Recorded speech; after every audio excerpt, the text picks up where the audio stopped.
इस सेशन के अंदर अपन डिस्कस करेंगे न्यूबॉर्न से रिगार्डेड सारे एस्पेक्ट, न्यूबॉर्न से regarded care, immediate care, routine care, सब कुछ यहां पर अपन डिस्कस करेंगे। उसी के साथ चाइल्ड से रिगार्डेड जो भी कॉमन कंडीशंस होती है, कॉमन इलनेस कंडीशंस होती है, लाइक डायरिया आपने देखा होगा, प्रीमेच्योरिटी आपने देखा होगा, एलबीडब्ल्यू आपने देखा होगा, उसके अलावा जॉन्डिस आपने देखा होगा, उसके अलावा माल न्यूट्रिशन आपने देखा होगा। तो कंप्लीटली पूरा सेशन आपको, पूरा मॉड्यूल्स आपको मोल्डेड करके मैं देने वाला हूं, पूरा मॉड्यूल्स। और मैं बता दूं आपका एग्जाम मॉड्यूल से सेट होगा, बाहर से कोई सेट नहीं होगा। अगर आप चाहते हैं कि इधर उधर से कोई सी भी बुक्स पढ़ ले तो मत पढ़िएगा, मैं टाइम वेस्ट हो रहा है, बिल्कुल मत पढ़िएगा। केवल और केवल आपका मॉड्यूल्स के रिगार्डेड क्वेश्चंस पढ़िएगा, जो कि मैं बिल्कुल मॉड्यूल से घुमा फिरा के नहीं, मॉड्यूल से ही उठाकर क्वेश्चन अवेलेबल करवा रहा हूं, मॉड्यूल से ही, बिल्कुल मॉड्यूल्स को मोल्डेड करके आपको दे रहा हूं। बस कंटिन्यूअसली बने रहेगा और कंसंट्रेशन के साथ देखिएगा। मेरा टारगेट है सभी मॉड्यूल्स को कंप्लीट करवाना, जो कि ऑलमोस्ट कंप्लीट हो चुका है। केवल 2 या 3 मॉड्यूल्स आपके बचे हैं, जिसके अंदर आपका फोर्थ ब्लॉक आज स्टार्ट कर रहा हूं। और फोर्थ ब्लॉक को एक या दूसरे सेशन के 2 सेशन मान के चलेगा, 2 सेशन में आपका फोर्थ ब्लॉक कंप्लीट हो जाएगा। फिर फिफ्थ ब्लॉक है उसको एक सेशन में फिनिश करेंगे और 6th ब्लॉक को कंबाइंडली फिर एक साथ लेंगे। फिर प्रीवियसली पेपर के एग्जाम अपन सोल्व करेंगे, प्रीवियसली एग्जाम के जितने भी पेपर हैं उनको अपन सोल्व करेंगे। तो उम्मीद है सभी कैंडिडेट जुड़ चुके हैं, और एक बार से जो भी जुड़ चुके हैं सेशन को लाइक शेयर कर दीजिएगा, ताकि सभी तक सेशन पहुंच जाए, सभी सेशन का बेनिफिट ले सके। चलेगा, मैं सेशन स्टार्ट करता हूं, बिना टाइम वेस्ट के सेशन को स्टार्ट करता हूं। सेशन के अंदर जो भी क्वेश्चन आएगा उसके लिए आपको टाइमिंग दिया जाएगा, टाइमिंग के अकॉर्डिंग आपको अपना आंसर देना है और अपना सेल्फ इवोल्यूशन करना है। साथ ही आप सबके रिगार्डेड कुछ इंफॉर्मेशन है जो कि मैं अभी क्लास के बीच में दे दूंगा या एंड में दे दूंगा, लेकिन अभी स्टार्ट कर देता हूं क्योंकि सेशन काफी बड़ा होने वाला है और काफी इंटरेस्टिंग होने वाला है, काफी मजेदार होने वाला है। तो कंटिन्यूअसली बने रहिएगा।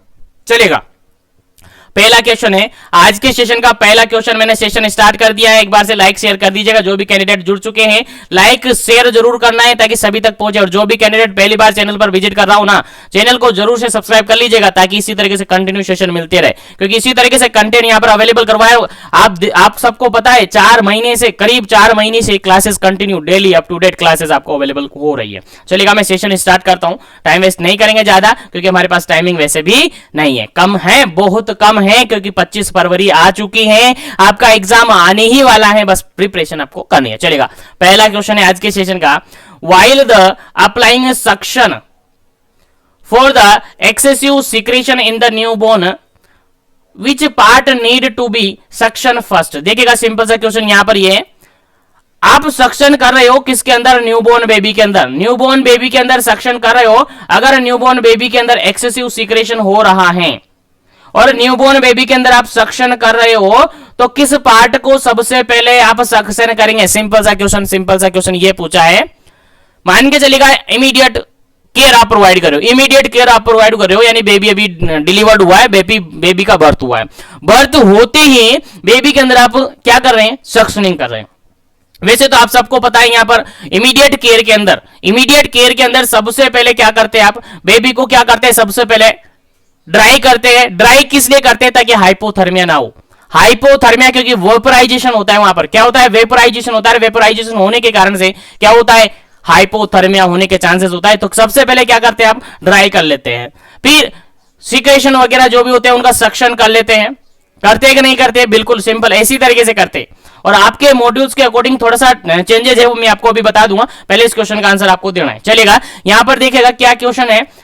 पहला क्वेश्चन यहां पर सिंपल सा ये कहा है कि आप एक बेबी है, न्यूबॉर्न बेबी है, उसके अंदर सिक्रेशन हो रहे हैं, एक्सेसिव सिक्रेशन हो रहे हैं, और आप सक्शन कर रहे हो, तो किस पार्ट को, किस बॉडी पार्ट को सबसे पहले आप सक्शन करेंगे? पहला ऑप्शन देखिए, ऑप्शन के अकॉर्डिंग आंसर देना है। माउथ को करेंगे, सेकंड ऑप्शन यहां पर नोज को करेंगे, थर्ड ऑप्शन यहां पर देयर इज नो ऑर्डर, कोई ऑर्डर फॉलो नहीं करेंगे, और फोर्थ ऑप्शन है based upon the amount of secretion. हम अमाउंट देखेंगे कि सिक्रेशन कितना, कहां पर, किस पार्ट के अंदर हो रहा है, उसका हम क्या करेंगे? सक्शन करेंगे। तो आपका आंसर क्या होगा इस क्वेश्चन का? उम्मीद है आप सबको याद होगा। मोस्ट इंपोर्टेंट है, हाईलाइट कर लीजिएगा, मोस्ट इंपोर्टेंट है, आपके एग्जाम में पूछा जा सकता है, क्योंकि ये क्वेश्चन प्रीवियसली बीपीसीसीएचएन के रिगार्डेड क्वेश्चन पूछा हुआ है, और उसके अलावा जिसने भी नर्सिंग हिस्ट्री के कंपटीशन हुए हैं उनमें भी ये क्वेश्चन पूछा हुआ है। तो आपके एग्जाम में एज इट इज क्वेश्चन पूछा जा सकता है, इसलिए याद रखिएगा। चलेगा, अगर इस क्वेश्चन का अगर अपन आंसर देखें, इस क्वेश्चन का अगर हम आंसर देखें तो ऑप्शन नंबर यहां पर माउथ होगा। ऑप्शन नंबर यहां पर क्या होगा, ऑप्शन नंबर फर्स्ट होगा। माउथ को सबसे पहले क्या करेंगे आप, माउथ को सबसे पहले क्या करेंगे, सक्शन करेंगे। यानी सबसे पहले आप माउथ को सक्शन करेंगे, उसके बाद आप नोज को सक्शन करेंगे। ये याद रख लीजिएगा, पहले माउथ फिर नोज। अल्फाबेट में पहले कौन आता है सर, एम आता है, इसलिए हम पहले ही इसको करेंगे। याद रखने के लिए बता रहा हूं, अल्फाबेट हर जगह काम में नहीं आएगा, केवल याद रखने के लिए बता रहा हूं। माउथ को पहले सक्शन करते हैं, उसके बाद नोज को सक्शन करेंगे। यानी पहले मुंह को सक्शन करेंगे, फिर नाक को सक्शन करेंगे। याद रहेगा, इंपॉर्टेंट है, याद होना चाहिए। सक्शन अगर आप कर रहे हो तो सबसे पहले प्रायोरिटी आपको किसको दोगे, किसको दोगे, माउथ को दोगे। बिल्कुल याद रहना चाहिए। इमीडिएट केयर प्रोवाइड कर रहे हैं तो सबसे पहले सक्शन किसको करेंगे, माउथ को करेंगे। क्या करेंगे जी, बिल्कुल माउथ को सक्शन करेंगे। याद रहे, इंपॉर्टेंट क्वेश्चन है, आपके एग्जाम में पूछा जा सकता है। पहले माउथ को करेंगे, फिर नोज को करेंगे। याद रहे, याद नहीं रहता है तो अल्फाबेट में पहले एम आता है या एन आता है, तो सबसे पहले अल्फाबेट में एबीसीडी जो अपन पढ़ते हैं उसके अंदर एम आता है, फिर एन आता है। यानी पहले किसको करेंगे, माउथ को करेंगे, फिर किसको करेंगे, नोज को करेंगे। याद रहे, इंपॉर्टेंट क्वेश्चन है, भूलना नहीं है। चलेगा, आगे बढ़ते हैं नेक्स्ट क्वेश्चन पर, और नेक्स्ट क्वेश्चन पढ़ते हैं, और नेक्स्ट क्वेश्चन आपके सामने देखिएगा। सबको पता होगा, सबको पता होगा इसका फुल फॉर्म एनआईसीयू। एनआईसीयू का स्टैंड फॉर, एनआईसीयू का फुल फॉर्म आपसे पूछा है, एनआईसीयू का फुल फॉर्म आपसे पूछा है। जल्दी से आपको आंसर देना है। पहला ऑप्शन देखेगा newborn intensive care unit, second option है neonatal intensive care unit, third option है न्यूबॉर्न इमीडिएट केयर यूनिट, और फोर्थ ऑप्शन है नियोनेटल इमीडिएट केयर यूनिट। चलेगा, आंसर दीजिएगा, क्या इसका करेक्ट आंसर होगा। चलेगा, क्या है यहां पर थर्ड ऑप्शन, क्या है, न्यूबॉर्न इंटरमीडिएट है ना, इंटरमीडिएट केयर यूनिट, और फोर्थ ऑप्शन है यहां पर नियोनेटल इंटरमीडिएट केयर यूनिट। चलेगा, आंसर आपको देना है, क्या इसका करेक्ट आंसर होगा।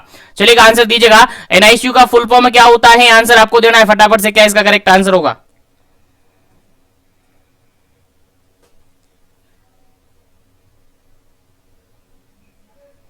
चलेगा, जल्दी कीजिएगा, क्या इसका करेक्ट आंसर होगा। फिर आगे बढ़ेंगे, पर नेक्स्ट क्वेश्चन की बात करेंगे। जल्दी कीजिएगा, उम्मीद करता हूं सभी को याद होगा। जिसको याद नहीं है वो याद रखेगा, आपको याद होना चाहिए, आपको याद होना चाहिए। चलेगा, सबसे पहले अगर बात करें यहां पर इस क्वेश्चन का आंसर की, तो इस क्वेश्चन का राइट आंसर होता है आपका ऑप्शन नंबर बी होता है। क्या होता है जी, ऑप्शन नंबर बी होता है, नियोनेटल इंटेंसिव केयर यूनिट होते। एनआईसीयू को क्या कहते हैं, नियोनेटल इंटेंसिव केयर यूनिट कहते हैं। याद रखिएगा, याद रखिएगा, नियोनेटल इंटेंसिव केयर यूनिट होता है। चलेगा, आगे बढ़ते हैं नेक्स्ट क्वेश्चन पर। नेक्स्ट क्वेश्चन आपके सामने सिंपल सा, काफी इंपॉर्टेंट है, आपके एग्जाम में पूछा जा सकता है, याद होना चाहिए, आपके एग्जाम में पूछा जा सकता है। थर्ड नंबर क्वेश्चन कहता है temperature of labour room, labour room का टेम्परेचर कितना होना चाहिए। जल्दी से आंसर बताएगा। और आपको याद हो तो बीपीसीसीएचएन के अलावा आपने जो कंपटीशन एग्जाम दिया था राजस्थान सीएचओ ने, उनके एग्जाम में भी एज इट इज क्वेश्चन आया था कि लेबर रूम का टेम्परेचर कितना होता है। आपको याद हो तो, नहीं याद है तो याद रखिएगा। चलेगा, लेबर रूम का टेम्परेचर ऑप्शन नंबर फर्स्ट यहां पर देखिएगा 25 टू 28 डिग्री सेंटीग्रेड, सेकेंड ऑप्शन देखेगा 28 टू 30 डिग्री सेंटीग्रेड, और सी ऑप्शन देखेगा 36 टू 38 डिग्री सेंटीग्रेड, और फोर्थ ऑप्शन है 40 टू 42 डिग्री सेंटीग्रेड। चलेगा, आंसर आपको देना है लेबर रूम का टेम्परेचर कितना होता है। जनरली आप सबको याद होना चाहिए, भूलना नहीं है, लेबर रूम का टेम्परेचर कितना होना चाहिए। चलेगा, labour room should be warm, labour room कैसा होना चाहिए, वार्म होना चाहिए। कैसा होना चाहिए, वार्म होना चाहिए। यानी टेम्परेचर क्या होना चाहिए, मोर देन 25 डिग्री सेंटीग्रेड होना चाहिए। कितना होना चाहिए, मोर देन 25 डिग्री सेंटीग्रेड होना चाहिए। याद रहना चाहिए, आपको भूलना नहीं है। यहां पर अगर बिल्कुल करेक्ट आंसर की अपन बात करें ना, तो ऑप्शन नंबर फर्स्ट बिल्कुल करेक्ट आंसर होगा। 25 से लेकर 28 डिग्री सेंटीग्रेड लेबर रूम का टेम्परेचर होता है। याद रहना चाहिए, ठीक है, याद रहना चाहिए। लेबर रूम का टेम्परेचर 25 से लेकर 28 डिग्री सेंटीग्रेड तक रहना चाहिए, वार्म रहना चाहिए, ताकि बेबी को हाइपोथर्मिया से बचाया जा सके। किससे, हाइपोथर्मिया से, क्योंकि हाइपोथर्मिया होने की संभावना ज्यादा होती है लेबर के कारण। लेबर के दौरान या लेबर के बाद जैसे ही बेबी बर्थ होता है तो उसके अंदर हाइपोथर्मिया होने के चांसेस होते हैं। इसलिए लेबर रूम का टेम्परेचर कितना होना चाहिए, 25 से लेकर 28 डिग्री सेंटीग्रेड होना चाहिए, यानी मोर देन 25 डिग्री सेंटीग्रेड होना चाहिए, याद रहना चाहिए, बोलना नहीं है। चलिएगा यहां पर एक बात और आपको मैं बता दूं, फिर आगे बढ़ेंगे। चलिएगा एक बात और मैं आपको यहां पर बता दूं, देखिएगा अगर हम बात करें इमीडिएट केयर ऑफ न्यूबॉर्न की, इमीडिएट केयर ऑफ न्यूबॉर्न की अगर अपन बात करें तो अकॉर्डिंग टू आपके मॉड्यूल की बात अगर अपन करें, अकॉर्डिंग टू आपके मॉड्यूल्स की बात करें तो सबसे पहले जो केयर प्रोवाइड की जानी है, सबसे पहले जो केयर प्रोवाइड की जानी है वो कौन सी केयर प्रोवाइड की जानी, देखिएगा लिखा हुआ है हेडिंग में immediate care of newborn baby at the time of the birth. Birth का टाइम होते ही सबसे पहले कौन सी केयर प्रोवाइड करनी होगी, सबसे पहले कौन सी केयर प्रोवाइड करनी होगी, तो सबसे पहले आपका आंसर जाएगा call out the time of the birth and sex of the baby. ठीक है, ये आपका ऑप्शन है, यही आपका आंसर रहेगा अकॉर्डिंग टू आपके मॉड्यूल, और यही आपके एग्जाम में माना जाएगा अगर क्वेश्चन आया तो। और प्रीवियसली बीपीसीसीएचएन के अंदर ऐसा क्वेश्चन भी आया था कि इमीडिएट केयर आप क्या प्रोवाइड करेंगे, इमीडिएट केयर ऑफ न्यूबॉर्न आप क्या प्रोवाइड करेंगे, तो उसके अंदर ऐसा भी ऑप्शन था call out the time of birth, ऐसा भी ऑप्शन आपको मिला था। लेकिन अगर अपन जनरली बात करें तो सबसे पहले जो केयर प्रोवाइड की जाती है ना, वो सबसे पहले केयर प्रोवाइड की जाती है कि एयरवे क्लियर करवाना पड़ता है। क्या करवाते, एयरवे क्लियर करवाते। बेबी का जैसे ही बर्थ हुआ, बेबी का जैसे ही क्या हुआ, बर्थ हुआ, बर्थ होते ही बेबी को जैसे ही रिसीव किया, रिसीव करने के बाद क्या किया जाता है, उसका एयरवे क्लियर करवाया जाता है। क्या करवाया जाता है, एयरवे क्लियर करवाया जाता है। उसके बाद उसके अंदर अपगार स्कोरिंग आती है, अपगार स्कोरिंग आती है, उसको परफॉर्म किया जाता है। इमीडिएट केयर के लिए रिगार्डेड मैंने ऑलरेडी एक सेशन, अच्छा खासा सेशन बना रखा है और अवेलेबल करवा रखा है आपके लिए, ताकि आप इजीली उनको पढ़ सके। तो अपगार स्कोरिंग करवाई जाती है। उसके बाद आपकी जो अम्लाइकल कोड है, अम्लाइकल कोड कटिंग है, वो करवाई जाती है। देन आफ्टर आपको बेबी को वार्म करना होता है, बेबी को वार्म करना होता है, और वार्म करने के बाद उसके बाद आइडेंटिफिकेशन बैंड लगाया जाता है, फिर विटामिन के और आई मेडिकेशन अवेलेबल करवाई जाती है। तो ये केयर प्रोवाइड की जाती है जनरली, अगर एक्चुअली अपन बात करें तो। लेकिन अकॉर्डिंग टू आपके मॉड्यूल्स की अगर अपन बात करें, और आपके मॉड्यूल्स के अकॉर्डिंग याद रखना है, सबसे पहले जैसे ही बेबी को रिसीव किया जाता है, जैसे ही बेबी का बर्थ होता है, सबसे पहले आपको क्या करना होता है, call out the time of the birth. ये आपको याद रखना है और यही ऑप्शन आपको सही से बताना है, क्योंकि आपके मॉड्यूल्स के अकॉर्डिंग यही सही है और आपके मॉड्यूल्स के अकॉर्डिंग ये आपका आंसर माना जाएगा। तो कंफ्यूजन बिल्कुल भी नहीं होना है, याद रहना है बस। ठीक है, तो एग्जाम में पूछा जाए तो बिल्कुल सही आंसर लगाइएगा, क्योंकि यहां से क्वेश्चन आया हुआ है प्रीवियसली बीपीसीसीएचएन के एग्जाम में, इसलिए बताना जरूरी समझा। चलेगा, मैं वापस आ जाता हूं अपने सेशन पर, यहां से उम्मीद है आपको याद होना चाहिए। चलेगा, नेक्स्ट क्वेश्चन की बात करते हैं। थर्ड क्वेश्चन अपन ने डिस्कस कर लिया है।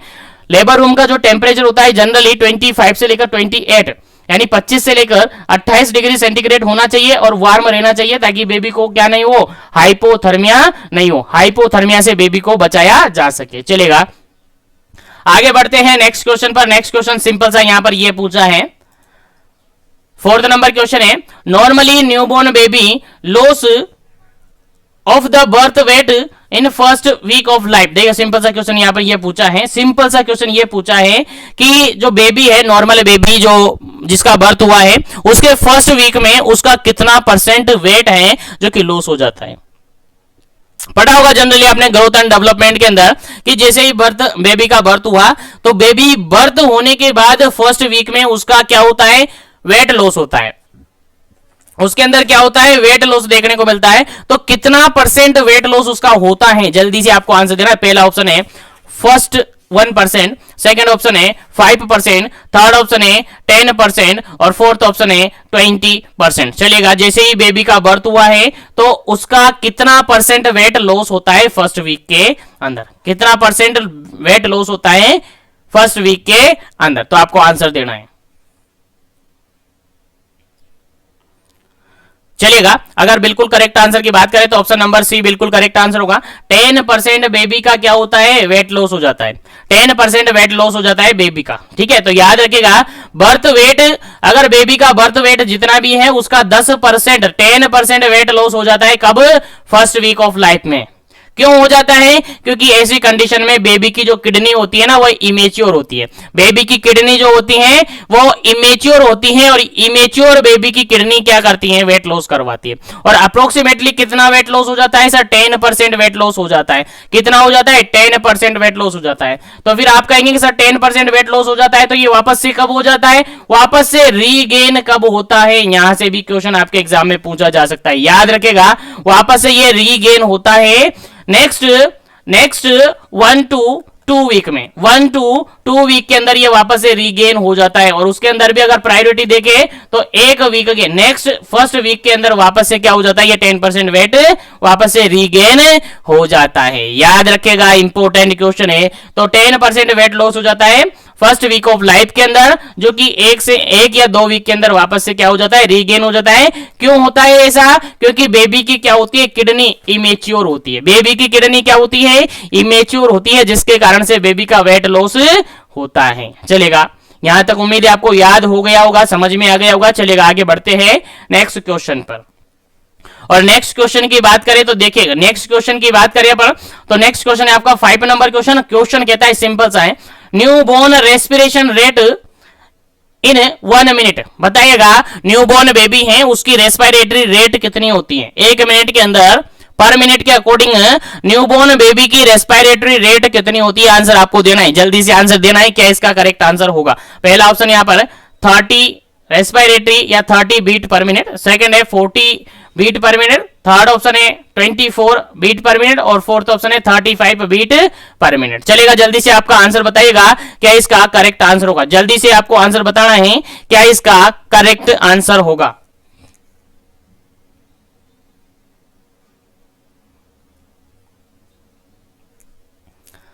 चलेगा, यहां पर अगर बिल्कुल नॉर्मल रेस्पिरेटरी रेट की बात करें एक न्यूबॉर्न के अंदर, तो वो होती है आपकी ऑप्शन नंबर बी बिल्कुल करेक्ट आंसर होगा। 40 बीट पर मिनट होता है। कितना? 40 ब्रीथ पर मिनट होता है, याद रखिएगा, कितना? 40 ब्रीथ पर मिनट। अगर नॉर्मली अपन बात करें तो 30 से लेकर 40 ब्रीथ पर मिनट नॉर्मल मानी जाती है। 30 से लेकर 40 ब्रीथ पर मिनट यहां पर नॉर्मल मानी जाती है, याद रखेगा, इंपॉर्टेंट है, याद रखेगा, इंपॉर्टेंट है। 30 से लेकर 40 ब्रीथ पर मिनट इंपॉर्टेंट है, आपको याद होना चाहिए। 30 से लेकर 40 ब्रीथ पर मिनट एक न्यूबॉर्न की बात की जा रही है, ये नॉर्मल मानी जाती है। और काफी जगह आपको देखने को मिलेगा कि ये 40 से लेकर 60 तक भी नॉर्मल मानी जाती है। काफी अलग जगह आप अगर दूसरी बुक, किसी अलग बुक के अंदर देखेंगे तो इसके अंदर ऐसा भी देखने को मिल सकता है। लेकिन जनरली अगर अपन कहे तो ये 30 से लेकर और 40 तक जनरली ये मानी जाती है। उसके बाद ये according to age of baby ये रैपिड पल्स देखने को मिल सकता है, सो रैपिड ब्रीथिंग देखने को मिल सकती है, फास्ट ब्रीथिंग देखने को मिल सकती है। अगर यहां पर जनरली अपन कहे ना तो न्यूबॉर्न बेबी के अंदर अगर ब्रीथ रेट अगर कितनी हो जाए 60 ब्रीथ पर मिनट हो जाए, कितनी हो जाए 60 ब्रीथ पर मिनट या उससे ज्यादा हो जाए, तो अपन उसको क्या कंसीडर करते? फास्ट ब्रीथिंग कंसीडर करते। क्या? फास्ट ब्रीथिंग कंसीडर करते। किसकी बात कर रहा हूं? न्यूबॉर्न की बात कर रहा हूं। 2 साल से ज्यादा की अगर बात करें ना, अगर बेबी 2 ईयर से ज्यादा का है, तो उसमें फास्ट ब्रीथिंग 50 को ही मानते। 50 से अगर ज्यादा हो जाए तो उसको क्या मानते हैं? फास्ट ब्रीथिंग मानते हैं, याद रखिएगा। न्यूबॉर्न की बात करें तो 60, और अगर अकॉर्डिंग टू एज अपन बात करें कि जो बेबी है वो 2 साल से ज्यादा का है, 2 ईयर से ज्यादा का है, तो फिर उसके अंदर फास्ट ब्रीथिंग जनरली अपन 50 से भी ज्यादा मान लेते हैं। 50 से ज्यादा होते हैं अपन उसको फास्ट ब्रीथ में क्या कर देते हैं? कंसीडर कर देते हैं। उम्मीद है यहां तक समझ में आ गया होगा। तो यहां तक बिल्कुल करेक्ट आंसर क्या हो जाता है आपका? Option number B. इस क्वेश्चन का तो कितना हो जाता है? 40 ब्रीथ पर मिनट बिल्कुल करेक्ट आंसर हो जाता है इस क्वेश्चन का, याद होना चाहिए, भूलना नहीं है। तो 5 नंबर क्वेश्चन का करेक्ट आंसर क्या हो जाता है आपका? Option number B. चलिएगा, आगे बढ़ते हैं नेक्स्ट क्वेश्चन पर। और नेक्स्ट क्वेश्चन आपके सामने काफी इंपोर्टेंट है, 6 नंबर। देखिएगा, 6 नंबर क्वेश्चन कहता क्या है? देखिएगा, ब्रेस्ट फीडिंग इज इनिशिएटेड। चलेगा, ब्रेस्ट फीडिंग कब स्टार्ट कर देनी चाहिए? बेबी का बर्थ हुआ, जस्ट अभी बेबी की डिलीवरी हुई है, मान के चलेगा बेबी की डिलीवरी हो चुकी है, ठीक है। अब बेबी डिलीवर्ड हो चुका है तो बेबी को ब्रेस्ट फीडिंग कितने टाइमिंग के अंदर करवा देना चाहिए? और ये क्वेश्चन आपके एग्जाम में पूछा हुआ है प्रीवियसली, और आपने जो एग्जाम देकर आज बीपीसीसीएचएन कर रहे हैं वहां पर भी ये क्वेश्चन आपसे पूछा गया था।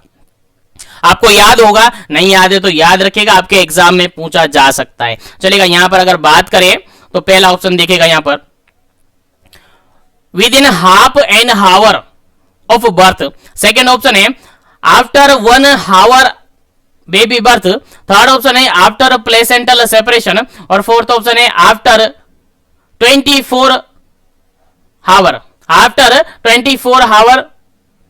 चलेगा, आंसर आपको बताना है क्या इसका करेक्ट आंसर है। उम्मीद है सभी को समझ में आ गया क्वेश्चन, सभी से क्वेश्चन का आंसर पूछा जा रहा है, आंसर आपको देना है। फटाफट से बताइएगा क्या इसका करेक्ट आंसर है। बेबी का बर्थ हुआ, बेबी के बर्थ होने के बाद कितने टाइम पीरियड के अंदर हमें बेबी को ब्रेस्ट फीडिंग करवानी चाहिए। चलेगा, उम्मीद है सभी को याद होगा, जिसको याद नहीं है वो याद रखेगा। सबसे पहला अगर ऑप्शन यहां पर ढूंढे ना तो यहां पर ऑप्शन नहीं है, यहां पर ऑप्शन नहीं है क्योंकि ब्रेस्ट फीडिंग जो है वो एज सून एज पॉसिबल करवा देनी चाहिए, एज सून एज पॉसिबल क्या करवा देनी चाहिए, ब्रेस्ट फीडिंग स्टार्ट करवा देनी चाहिए, जो कि ऑप्शन में नहीं है।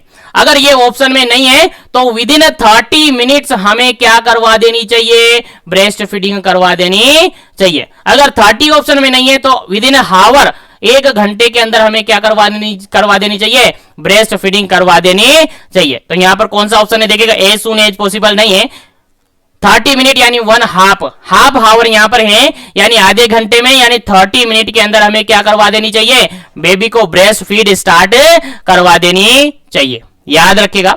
बाकी अगर एज सून एज पॉसिबल है तो फिर एज सून एज पॉसिबल आप फर्स्ट प्रायोरिटी पे आंसर देंगे।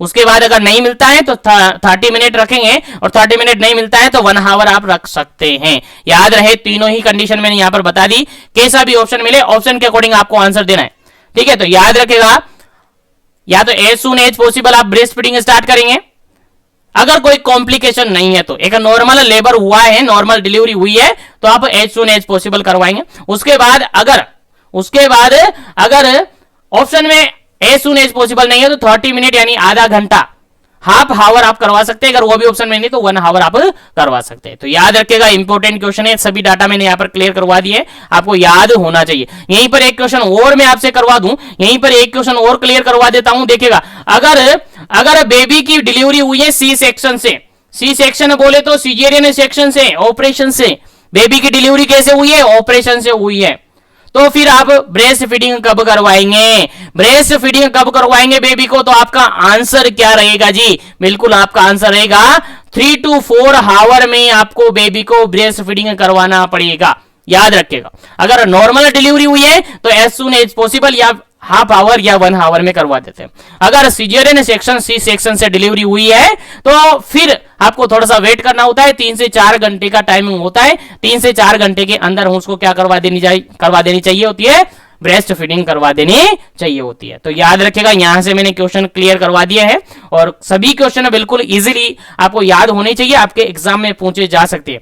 और ये मोस्ट इंपोर्टेंट क्वेश्चन है आपके एग्जाम में, 100% रिपीट होगा, 100% रिपीट होगा, ध्यान रखिएगा। Exclusive breast feeding is given up to, exclusive breast feeding कब तक दी जाती है, एक्सक्लूसिव ब्रेस्ट फीडिंग मतलब जानते हो ना, एक्सक्लूसिव ब्रेस्ट फीडिंग यानी कि केवल और केवल बेबी को ब्रेस्ट फीडिंग ही दी जा रही है और बेबी को ब्रेस्ट मिल्क के अलावा कुछ नहीं दिया जा रहा है, ब्रेस्ट फीडिंग के अलावा कुछ भी नहीं दिया जा रहा है, that is known as exclusive breast feeding. तो ये कब तक, कितने महीने तक दी जानी होती है। पहला ऑप्शन यहां पर देखेगा 3 मंथ तक ये होती है, सेकेंड ऑप्शन देखेगा 6 मंथ तक होती है, थर्ड ऑप्शन देखेगा 10 मंथ तक होती है और फोर्थ ऑप्शन देखेगा 12 मंथ तक होती है। चलेगा, अब आंसर आपको देना है कितने महीने तक, कितने मंथ तक एक्सक्लूसिव ब्रेस्ट फीडिंग देनी चाहिए। चलेगा, आंसर दीजिएगा क्या इसका करेक्ट आंसर होगा, फिर आगे बढ़ेंगे, इसके बाद नेक्स्ट क्वेश्चन का आंसर अपन देखेंगे। चलेगा, यहां पर अगर बिल्कुल करेक्ट आंसर की बात अपन करें तो एक्सक्लूसिव ब्रेस्ट फीडिंग 6 मंथ तक दी जाती है, एक्सक्लूसिव ब्रेस्ट फीडिंग 6 मंथ तक दी जाती है। अब सबको याद होगा, यहीं से अपने प्रीवियसली क्वेश्चन के अंदर LAM पढ़ा था, याद है क्या, भूल गए, लैक्टेशनल एमनोरियल मेथड पढ़ा था कि नहीं पढ़ा था, बिल्कुल यही है लैक्टेशनल एमनोरिया। तो 6 मंथ तक एक्सक्लूसिव ब्रेस्ट फीडिंग करवा रही हैं बेबी को, उसको एक्सक्लूसिव ब्रेस्ट फीडिंग कहते हैं और इसके कारण से आपका LAM देखने को मिलता है। याद रहे, इंपोर्टेंट क्वेश्चन है, याद रहे इंपोर्टेंट क्वेश्चन है आपके एग्जाम पॉइंट ऑफ व्यू से। चलेगा, उम्मीद है याद रहेगा, बोलना नहीं है। 6 मंथ तक एक्सक्लूसिव ब्रेस्ट फीडिंग होती है। चलेगा, नेक्स्ट क्वेश्चन की बात करते हैं। और नेक्स्ट क्वेश्चन एक बार फिर से इंपोर्टेंट है, मोस्ट इंपोर्टेंट है, हाईलाइट कर लीजिएगा, स्टार बना लीजिएगा, याद रखिएगा। क्वेश्चन कहता है complementary feeding of the infant can be started at the age of. देखिएगा, कॉम्प्लीमेंट्री फीडिंग कब देना स्टार्ट करना है अभी को, किसको, इन्फेंट को। बताइए, कोई इन्फेंट यानी बेबी है, उसको कॉम्प्लीमेंट्री फीडिंग कब देंगे, कॉम्प्लीमेंट्री फीडिंग कब देंगे, कितने टाइमिंग में उसको कॉम्प्लीमेंट्री फीडिंग देना स्टार्ट करेंगे, आंसर दीजिएगा। क्या इसका करेक्ट आंसर होगा? ऑप्शन फर्स्ट है यहां पर 6 मंथ, ऑप्शन सेकंड यहां पर 9 मंथ, ऑप्शन थर्ड यहां पर 10 मंथ और ऑप्शन फोर्थ है यहां पर 12 मंथ। चलेगा, आंसर दीजिएगा, क्या इसका करेक्ट आंसर है? कॉम्प्लीमेंट्री फीडिंग से मतलब क्या समझते हैं? कॉम्प्लीमेंट्री फीडिंग से मतलब ये समझते हैं कि ब्रेस्ट फीडिंग के अलावा एक्स्ट्रा फीड देना।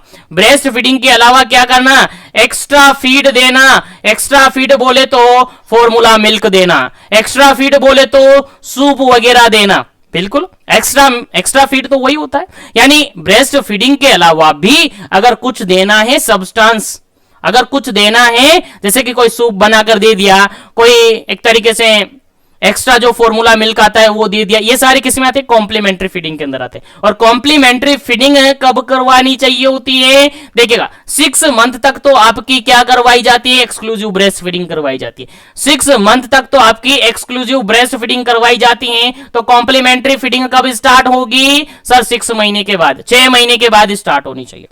कितने महीने के बाद स्टार्ट करनी चाहिए? 6 मंथ के बाद स्टार्ट करनी चाहिए। तो याद रखिएगा, अगर एक्सक्लूसिव ब्रेस्ट फीडिंग की बात करें तो 6 मंथ तक अवेलेबल करवाई जाती हैं, और अगर कॉम्प्लीमेंट्री फीडिंग की बात करें तो जैसे ही आप एक्सक्लूसिव ब्रेस्ट फीडिंग का टाइमिंग कंप्लीट होता है, वैसे ही आप कॉम्प्लीमेंट्री फीडिंग देना स्टार्ट कर सकते हैं। तो क्या हो जाएगा इसका आंसर? ऑप्शन नंबर फर्स्ट हो जाएगा, इसका भी 6 मंथ ही आंसर होगा। याद रखिएगा, इंपॉर्टेंट है। और जो भी क्लास में जुड़े हुए हैं, एक बार से सेशन को लाइक शेयर कर दीजिएगा ताकि सभी तक सेशन पहुंचे, क्योंकि मेरा टारगेट भी पूरा होना चाहिए। मेरा टारगेट जो मैं लेकर चल रहा हूं, तभी सभी तक सेशन पहुंचा ना, वो भी पूरा होना चाहिए, तभी मजा आता है। तभी मजा आता है क्लास को लेने में, तभी मजा आता है सेशन को पढ़ने में। चलेगा, और जो भी कैंडिडेट पहली बार सेशन पर विजिट कर रहा है, उस सेशन को जरूर से लाइक शेयर कीजिएगा, जरूर से चैनल को सब्सक्राइब कीजिएगा। जिसने भी चैनल को सब्सक्राइब नहीं किया है, चैनल को जरूर से सब्सक्राइब कर लीजिएगा ताकि इसी तरीके से कंटिन्यू सेशन आपको मिले। चलेगा, वापस आ जाते हैं अपने सेशन पर, और नेक्स्ट क्वेश्चन है आपका 9 नंबर क्वेश्चन। और 9 नंबर क्वेश्चन क्या कहता है देखिएगा। 9 नंबर क्वेश्चन कहता है the immunoglobulin found in the breast milk. चलिएगा, आंसर बताइएगा, काफी इंपोर्टेंट है। इम्यूनोग्लोबिन कौन सी? इम्यूनोग्लोबिन क्या है सर? एक प्रोटीन है। और प्रोटीन क्या है सर? एंटीबॉडी है। प्रोटीन क्या है? यहां पर इम्यूनोग्लोबिन क्या है? एंटीबॉडी है। तो जल्दी से आपको आंसर बताना है कि जो ब्रेस्ट मिल्क होता है उसके अंदर कौन सी एंटीबॉडी यानी कौन सी इम्यूनोग्लोबुलिन पाई जाती है? आईजी पाई जाती है। चलिएगा, आंसर दीजिएगा। पहला ऑप्शन यहां पर आईजीए, सेकेंड ऑप्शन है यहां पर आईजीएम, थर्ड ऑप्शन है यहां पर आईजीई, फोर्थ ऑप्शन है यहां पर आईजीडी। चलेगा, आंसर दीजिएगा, क्या इसका करेक्ट आंसर होगा? कौन सी इम्यूनोग्लोबुलिन वहां पर प्रेजेंट होती हैं? आंसर आपको देना है जल्दी से, क्या इसका करेक्ट आंसर होगा?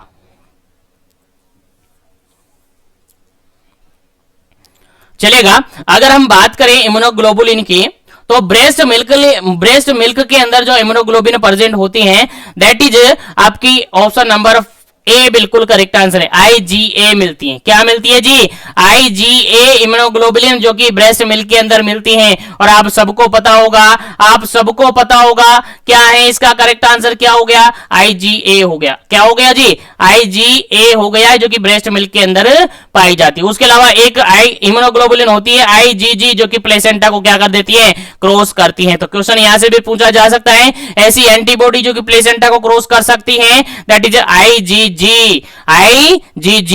और उसके अलावा जो ब्रेस्ट मिल्क में पाई जाती है, दैट इज आईजीए। दोनों ही क्वेश्चन आपसे पूछे जा सकते हैं, दोनों ही आपको याद रखने हैं। चलिएगा, आगे बढ़ते हैं नेक्स्ट क्वेश्चन पर। नेक्स्ट क्वेश्चन आपके सामने काफी इंपोर्टेंट है। सिंपल सा क्वेश्चन क्या पूछा है देखिएगा। क्वेश्चन ये पूछा है, 10 नंबर क्वेश्चन है, secretion from the mother breast following the delivery. जैसे ही डिलीवरी हुई है और डिलीवरी होने के बाद ब्रेस्ट मिल्क सीक्रेट हो रहा है, ब्रेस्ट मिल्क सीक्रेट हो रहा है, तो उस मिल्क को हम क्या बोलेंगे? क्वेश्चन समझ में आ गया?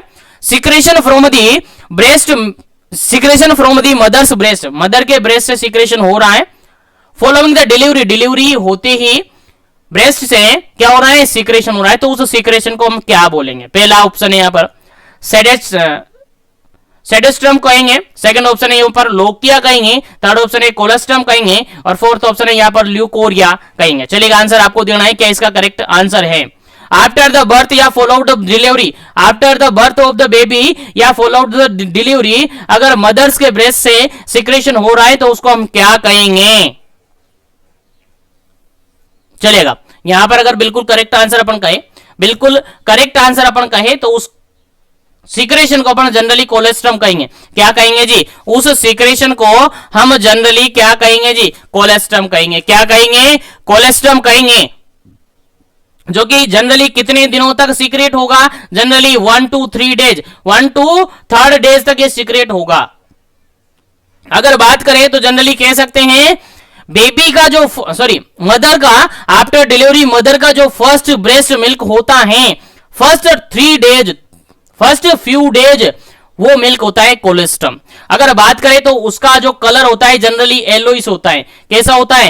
येलोइश कलर उसका होता है, और वो थिक देखने को मिलता है। कैसा देखने को मिलता है? थिक देखने को मिलता है, याद रहे। और उसके अंदर अगर अपन बात करें तो हायर अमाउंट में उसमें IgA प्रेजेंट होता है, हायर अमाउंट में उसमें फैट सोल्यूबल विटामिन मिलती है, फैट सोल्यूबल विटामिन उसके अंदर मिलती है। कौन कौन सी sir? A D E K fat soluble vitamin उसके अंदर जनरली मिलती हैं। उसके अलावा सर प्रोटीन हायर अमाउंट में उसके अंदर मिलती है। तो ये सारे न्यूट्रिटिव वैल्यूज उसके अंदर होती हैं, इसीलिए कोलेस्ट्रम बेबी को फीड करवाना जरूरी होता है। इसीलिए कोलेस्ट्रम फीडिंग देनी चाहिए ताकि सारे न्यूट्रिएंट्स बेबी को अवेलेबल हो जाए। चलेगा, नेक्स्ट क्वेश्चन की बात करते हैं, और नेक्स्ट क्वेश्चन आपके सामने काफी इंपोर्टेंट देखेगा। 11 नंबर क्वेश्चन है। क्वेश्चन कहता है feeding should be started in case of delivery by the caesarean section. चलेगा, इस क्वेश्चन को अपन डिस्कस कर चुके हैं ऑलरेडी, तो फटाफट से इस क्वेश्चन का आंसर दे दीजिएगा ताकि आगे बढ़े, क्योंकि इस क्वेश्चन में अपन टाइम वेस्ट नहीं करेंगे क्योंकि अपन ने ऑलरेडी डिस्कस कर लिया है। चलेगा, क्वेश्चन सिंपल सा है कि अगर डिलीवरी हुई है सी सेक्शन से यानी सिजेरियन सेक्शन से अगर डिलीवरी हुई तो बेबी को कितने टाइम पीरियड के अंदर क्या करवाना है? ब्रेस्ट फीडिंग करवाना है। तो आंसर क्या होगा आपका? पहला ऑप्शन यहां पर 30 मिनट, सेकंड ऑप्शन है यहां पर 1 मिनट, थर्ड ऑप्शन है यहां पर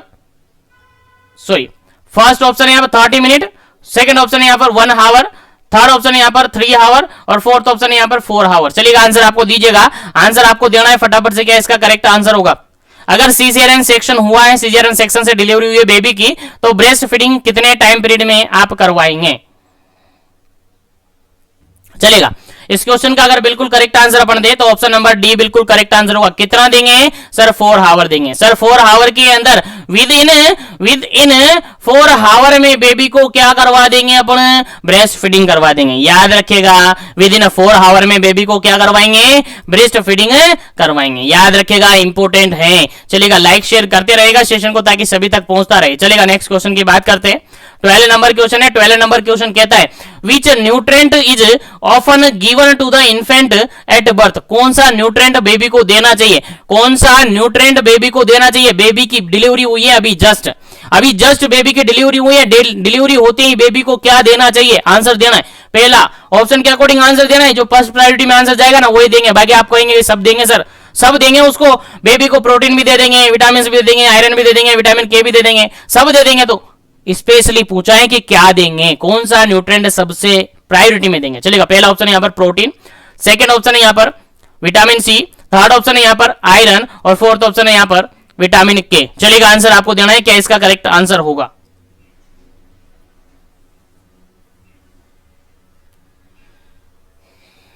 चलेगा, इस क्वेश्चन का अगर बिल्कुल करेक्ट आंसर अपन देखें, तो इस क्वेश्चन का बिल्कुल राइट आंसर होगा ऑप्शन नंबर डी। क्या देंगे सर उसको?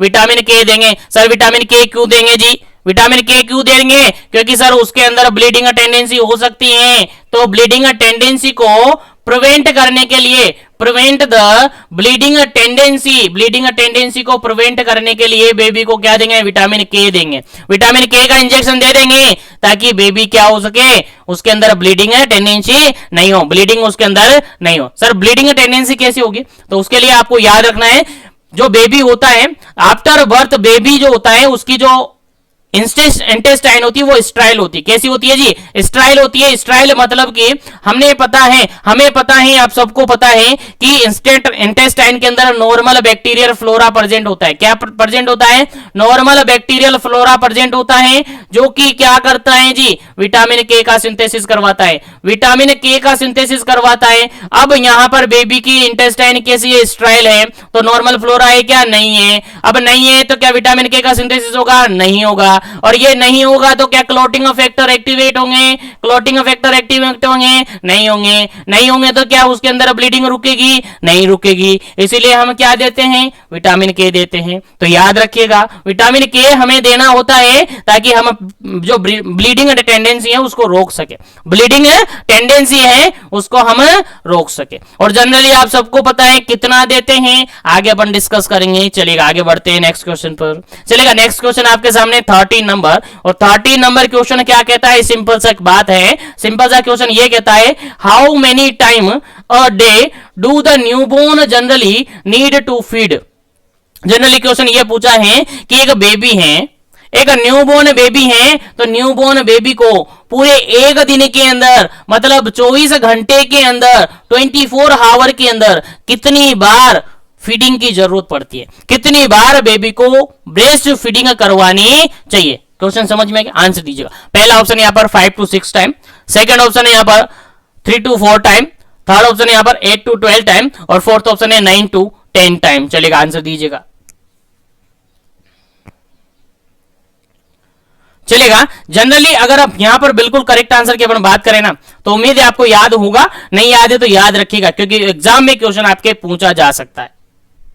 ठीक है, तो यहां पर अगर बिल्कुल करेक्ट आंसर की बात करें तो ऑप्शन नंबर थर्ड बिल्कुल करेक्ट आंसर होगा। ऑप्शन नंबर थर्ड बिल्कुल करेक्ट आंसर होगा, क्योंकि अगर बात करें अपन ब्रेस्ट फीडिंग की, तो बेबी को कितनी ब्रेस्ट फीडिंग करवानी चाहिए एक दिन के अंदर? 8 से लेकर 12 बार, यानी 8 to 12 टाइम ब्रेस्ट फीडिंग करवानी चाहिए पूरे एक दिन के अंदर।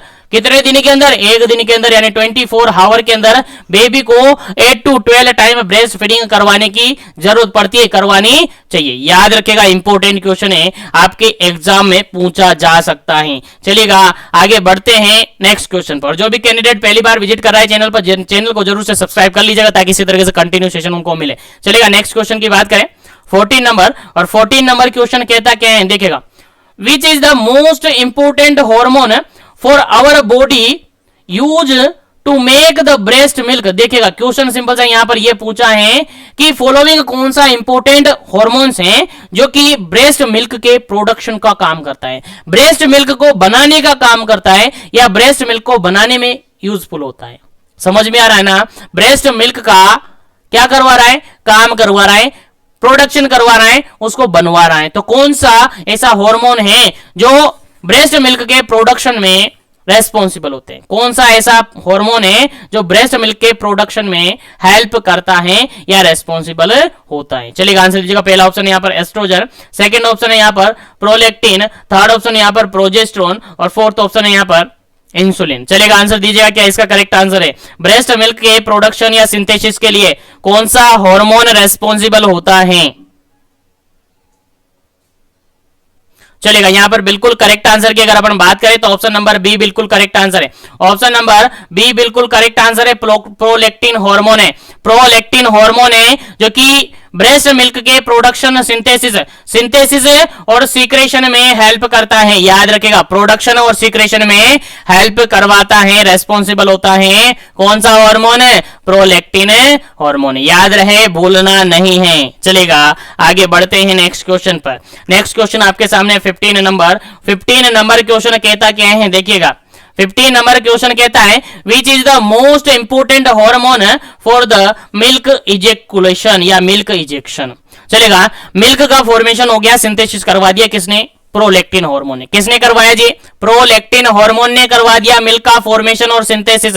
लेकिन फॉर्मेशन सिंथेसिस तो हो गया है, लेकिन कौन सा ऐसा हार्मोन है जो कि मिल्क का इजेक्शन करवाता है? इजेक्शन करवाता है मतलब सीक्रेट करवाता है। जानते हो इजेकुलेशन तो जानते हो, बिल्कुल इजेक्शन करवाता है। तो मिल्क का इजेक्शन करवाने में कौन सा हार्मोन रेस्पॉन्सिबल होता है? चलिए आंसर दीजिएगा। पहला ऑप्शन है यहाँ पर ऑक्सीटोसिन, सेकंड ऑप्शन है यहाँ पर एस्ट्रोजन, थर्ड ऑप्शन है यहाँ पर प्रोलेक्टिन, और फोर्थ ऑप्शन है यहाँ पर प्रोजेस्टेरोन चलेगा। आंसर दीजिएगा क्या इसका करेक्ट आंसर होगा। ब्रेस्ट मिल्क को इंजेक्शन के लिए कौन सा हार्मोन रेस्पॉन्सिबल होता है?